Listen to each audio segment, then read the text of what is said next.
Our Prime Minister is being told we need to break ourselves free of Donald Trump and we have to become economically independent, which we must.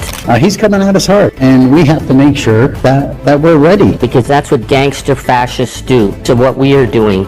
Ordinary Canadians have launched a boycott of every single thing American. If someone doesn't want to increase the tariffs, okay, that's fine. Let's lower the quotas then. And then the ideological MAGA governments provincially in the West shut that down. Let's control what we can control. Not what Donald Trump dictates, but what we can control. We pay 50 cents on the dollar for every bit of raw bitumen, raw toxic bitumen that goes to feed the United States. So our first job in Canada right now is to stop that. Canada isn't backing down.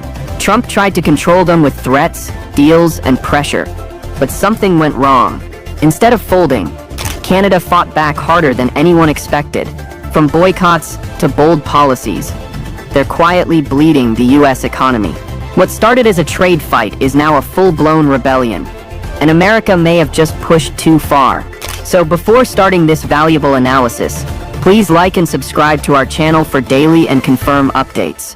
Where I see the potential for change, because our Prime Minister is being told we need nation-building projects. We need to break ourselves free of Donald Trump and we have to become economically independent, which we must. Canada is not a colony, and we refuse to act like one. When Trump tries to tighten his grip using trade threats, we don't beg for mercy, we prepare for freedom. Economic independence isn't just a policy, it's survival.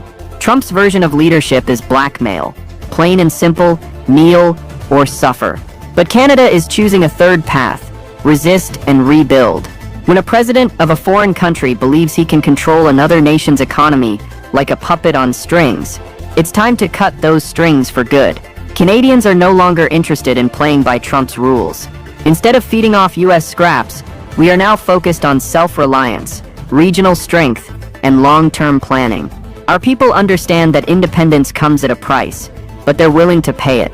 Because in the end, the cost of freedom is always less than the price of submission. I just want to go on record, like I did when this whole thing started. I said the tariffs are coming, and they came all right. My next message is fasten our seatbelt. Kuzma, or USMCA, whatever you want to call it, he's coming at us hard. He is going to come at us with everything he has, and we have to make sure that we're ready. We have to make sure that we onshore as many products as possible. We need to make sure that we put money back into people's pockets until they can stimulate the economy and companies to attract more business and invest into their people, into their equipment, into technology. This is not about trade anymore. It's about dignity. Trump believes he can tear apart USMCA whenever he wants, like it's a casino contract. That's not diplomacy. It's economic gangsterism. But Canada has something Trump doesn't: national unity in the face of threats. We are not scrambling. We are organizing. We are not complaining. We are mobilizing. And with strong leadership and public determination, we're making it loud and clear: Canada will never be a business partner in fear. At the moment, the planet is on fire and they would rather burn our planet to the ground because that's what gangster fascists do a bit, and give you a sense of what we are doing. Ordinary Canadians have launched a boycott of every single thing American. It wasn't organized, it wasn't planned, it doesn't come from our leadership, it comes from ordinary men and women who won't go into a grocery store and buy a single product from the United States. The shelves are empty. And where there are American products, they're turned upside down so you can tell and not buy them. Within 3 months, we started to see produce from Mexico. This is the heart of the Canadian resistance, not in the government offices, but in every grocery store, airport, and street corner. Ordinary people have become economic warriors. They didn't wait for permission, and they didn't need direction. They just decided enough is enough. Canadians stopped buying American products, stopped crossing the border. They flipped American goods upside down on store shelves to warn others. That's not policy, that's people power. This is how a nation speaks when it's had enough of being bullied. Trump underestimated the Canadian spirit. He thought we'd break under pressure, but instead, citizens turned their wallets into weapons. This is grassroots resistance at its finest. Every boycott receipt is a slap in the face of US arrogance, and together, Canadians are sending a message: your economy can bleed too. Trump's threats only worked when people were silent, but now the silence is over, and the boycott has just begun.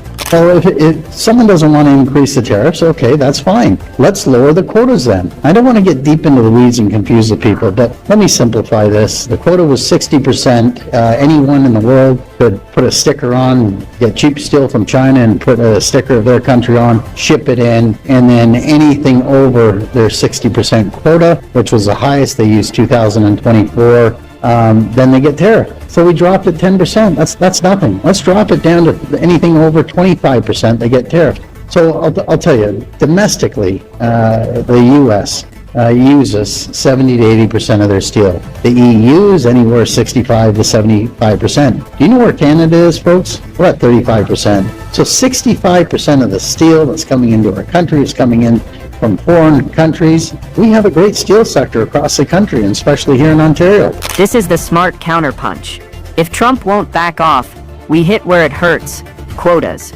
Canada has a steel sector ready to roar, but for years, we've let foreign metal flood our markets, while our own industry sat quiet. Not anymore. Dropping quotas on foreign steel means more work for Canadian hands, more growth for Canadian businesses, and more control over our economic engine. Trump wants us to depend on his markets, but we're now building our own. This isn't just smart policy, it's economic defense.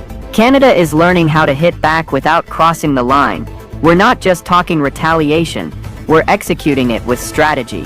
Trump wants chaos, but we're giving him cold, calculated resistance. No drama, no panic, just policy moves that bleed him slow. And that's more dangerous than any shouting match, because it proves we've stopped playing his game and started playing to win. And we worked very, very hard to build a plan to build sustainable energy, and the workers and the support we got was incredible. And then the ideological MAGA governments provincially in the West shut that down. They shut down $33 billion in opportunities, potential for 170,000 jobs, because they'd rather burn the planet than offer a way forward. This is the ugly truth. Trump and his MAGA-following allies in Canada would rather burn everything to ash than build something better. $33 billion of clean energy potential, gone. 170,000 jobs, wiped out. All because oil and gas barons want to keep profits flowing, even if it means choking the planet. Trump's playbook is simple: deny the crisis, block the solutions, and sell the lies. But Canada is waking up. Climate change is not a theory here. It's smoke in our lungs, fire in our forests, and floods in our streets. When leaders kill progress to protect pipelines, they aren't just stalling innovation, they're endangering lives. Canadians want more than temporary jobs in dying industries. We want a green economy, strong infrastructure, and a livable future. That $33 billion wasn't just money, it was a lifeline. And those who cut it off will be remembered not as leaders, but as enemies of the future. We need certainty, and let's control what we can control. Not what Donald Trump dictates, but what we can control. What we can control is making sure we lower taxes. Let's look at the interest rates. The Bank of Canada, they need to lower those interest rates by whatever, half a point. Give some confidence to people. Let's look at the stress test. You know, I'm in favor of a stress test, but not adding 2% on top of it. Let's maybe lower it a little bit until families that are just going out to get their first mortgage have an opportunity to do that. But we need to move faster, quicker, immediate. That was my message. While Canadians deal with rising costs and environmental disaster, Trump's shadow still looms large. His trade war and pressure tactics are shaking markets and creating uncertainty.